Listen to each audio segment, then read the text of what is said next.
नागपूर प्रकरणी मुख्यमंत्री देवेंद्र फडणवीस आणि मंत्री चंद्रशेखर बावनकुळे यांच्यामध्ये महत्त्वाची बैठक झालेली आहे। पोलिसांनी तणावपूर्ण स्थिती हाताळण्याचा प्रयत्न केलाय। नागपुरातील प्रकरणात काही पोलीस जखमी झाल्याचंही बावनकुळे यांनी सांगितलं आहे।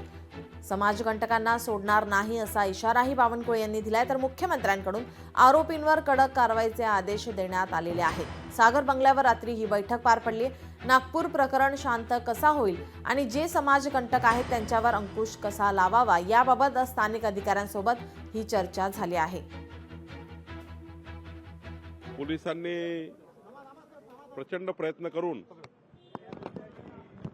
तणावपूर्ण परिस्थिती त्या ठिकाणी कंट्रोल करण्याचा प्रयत्न केला आहे। काही पोलीसही जखमी झाले आहेत। नागपूर शहर हे शांततेचं शहर आहे, दीक्षाभूमीचं शहर आहे, ताजबागचे शहर आहे। काही समाजकंटकांनी ही घटना जी घडवली आहे, पोलीस त्यांना शोधून काढतील आणि अत्यंत कडक कारवाई करण्याच्या सूचना माननीय मुख्यमंत्र्यांनी तेथील आयुक्तांना सर्व अधिकाऱ्यांना दिलेल्या आहेत।